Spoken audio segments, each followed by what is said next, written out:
Hello and welcome to an album a day, day 122, going through my vinyl collection one at a time. We're covering an artist that we haven't talked about yet. Got three albums from him. Wow, is that off center? Got three albums from him, and I found him through, once again, the magic of that initial private music cassette that I was given as a gift for Christmas when I worked at Hewlett-Packard at the Marriott Cafe. Excuse me. It was the last song on the tape, as I recall, and it's the last song on this album. I'm talking about Jerry Goodman and The Future of Aviation. On the Future of Aviation would be the correct title, actually. Interesting title. It definitely sounds like something that would be like a new age or instrumental album, just by that alone. Now, there were three albums that he put out through private music. He did an album with Jan Hammer, who did an album with Neil Schon back in the 80s. Great guitarist from Journey. Really cool stuff. And I think did something later. I want to say it was with Phil Collins or somebody else. Jan Hammer did. Can't remember who it was at the moment. But anyway, this is really cool. I like this cover. I like the colors of it. It definitely says something very moody and new age to me. This is a lot different from the other music that I've become used to, though.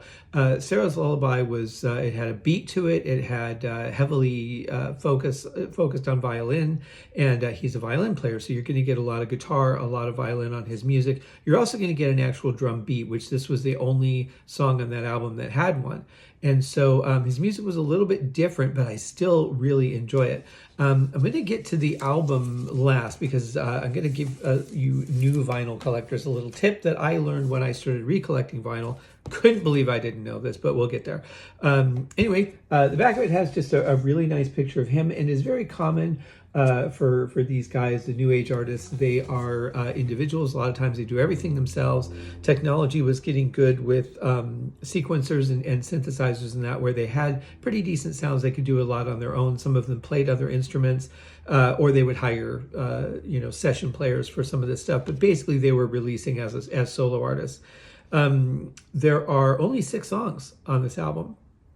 And that's interesting. They're not especially long, but they're a good length.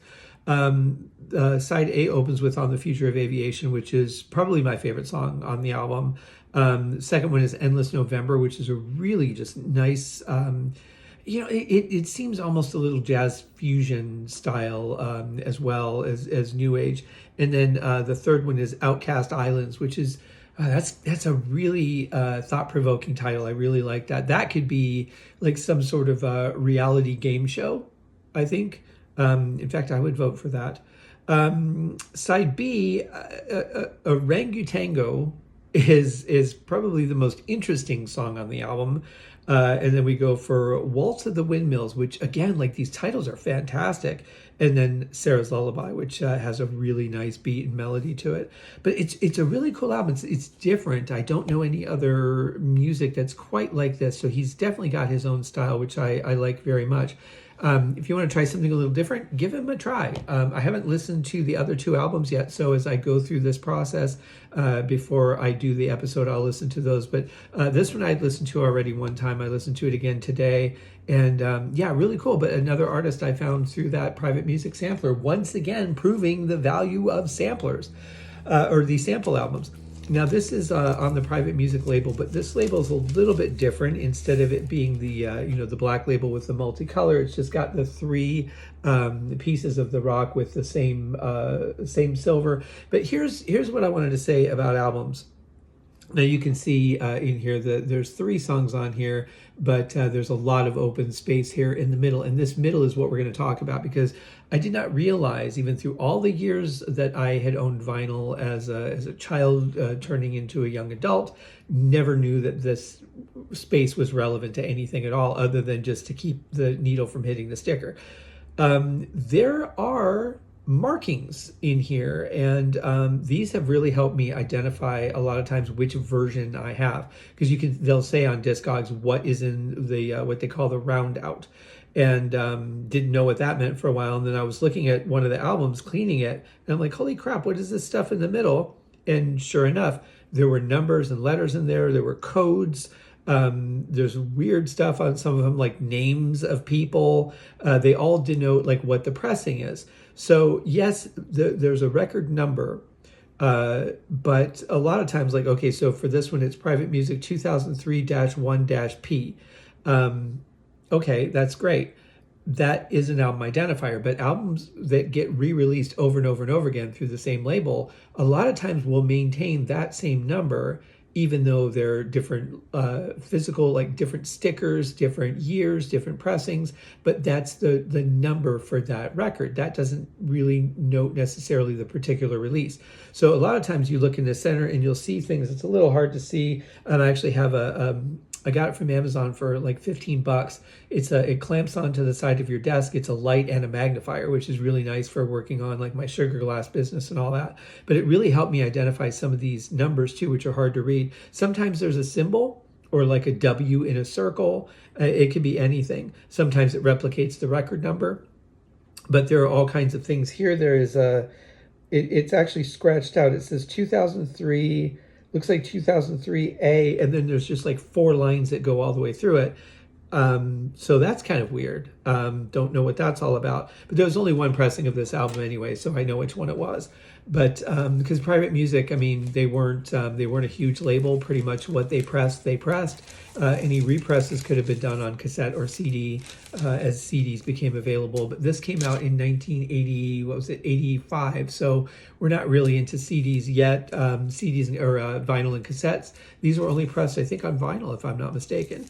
But in any case, yeah, that was a really interesting thing for me to learn. So I have to go back through the albums that I've identified and just double check that I have actually picked the right pressing, because there might be 8 releases that have the same cover, the same sticker, all the stuff on the sticker looks the same, but there may be a difference in some of those labels. So I may be able to narrow down even more what some of the releases that I have are. But I'm very confident in the years of them. It just might be down to, this is this pressing instead of that pressing or that sort of thing. So anyway, that for you, you record collectors that are just starting out, or maybe have been collecting for a while, and like myself, was not aware that there was even anything in that, let alone the value of it or the meaning of it. Hope that helps. So you guys have a great day. I hope you're having a great weekend. We'll be back tomorrow for another one. Quick promo for some of the podcasts that I am related to. Once a month, the 70s Weekly Countdown with Mark and Pete comes out. That just came out last night for the month. It's usually a 2-hour show or so. Check it out. It's a great show. Mark and Pete are great guys. Also, the Deep Purple podcast, the Ultimate Catalog Clash, the Tom Petty Project, and the Podcast Will Rock. Let's see, Power Positive Geeking, which is film. So many great podcasts out there, you guys. And then if you're into like 90s shows, there's a couple that are actually rewatch podcasts by the actors. You've got How Rude Tanneritos, which is a podcast done by 2 of the actors on there. You've got Pod Meets World, which is a Boy Meets World podcast with 3 of the actors. You've got Still the Place, which is a Melrose Place podcast with 3 of the actors. I mean, there's all kinds of cool stuff out there to listen in between music. Sometimes you need to kind of get a palate cleanser. You need to stop listening to those kind of sounds and maybe just hear some voices, and not like voices in your head, but like voices on a podcast. And then get away from music so that you can have kind of a palate cleanser, and then go back to listening to music a little more with refreshed ears. So anyway, you guys have a great day. We'll see you tomorrow. Cheers.